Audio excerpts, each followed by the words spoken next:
Uganda gyosanga minisita w'ebyobulamu atasobola kugenda mulago ne weewuunya ne weebuuza otuweeseza biki ggwe by'otayagala kulya.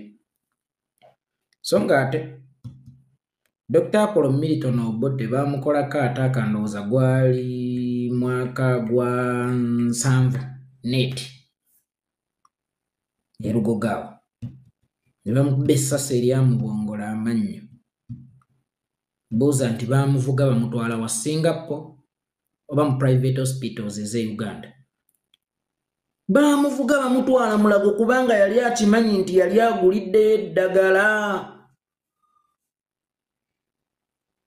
Buli lw'ogulira eddagala mu ddwaliro ery'olukale of course nawe liba lijja kukugasa kubanga kya buvunaanyizibwa omukungu wa gavumenti bakujjanjabire mu ddwaliro lya gavumenti kitulage oba kikubirize okugulirayo eddagala era kirage n'abantu nti ddala kituufu gavumenti eddwaliro lya gavumenti eriteekamu obujjanjabi. Naye minisita w'ebyobulamu bw'alwala bamuddusa Bulaaya n'omubuuza ki ekigenda omumumotivatinga obutabba ssente ya muyi wa musolo erina okugula eddagala mu ddwaliro ate naye gy'alina okutwalibwa era gy'alina n'okutwala omwana we.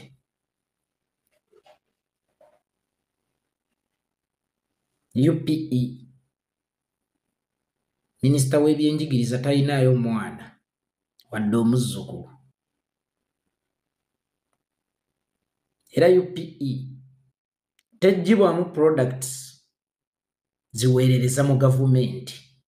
Ne weebuuza mwe mutuweeseza biki bye mutalya oba mutufumbira biki bye mutalya kubanga bw'ebanga UPE yajja nti bonna basome tebajja kusoma kubeera awo kireereesi kubugumizibwako just kubanga omuyi w'omusolo ateeka ssente nnyingi mu UPE.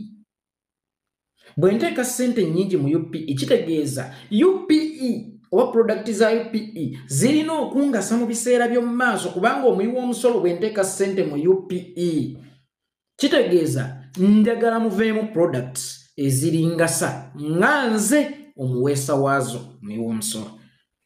Ne mu kabineti ya Museveni tolisanga mu wa UPE. Nobabuuza bino bye mufumba bye mutayagala kulyako mubifumbira baani? Kakati baabo bafiira wano wembakooyo okufiira saagala kuddamu kuwulira mukungu wa gavumenti afiiridde wano oba omwana w'omukungu oba omwana w'alina akakwate ku gavumenti okufiira wano lwansonga nti bwetwogera ebintu bino mutuyita balalu mutuyita bamirimu by'embuze naye newankubadde oyinza okuba nga olina ssente ezikujjanjabira wano e Kenya zikujjanjabira e Bulaaya naye olina ssente ezigula obudde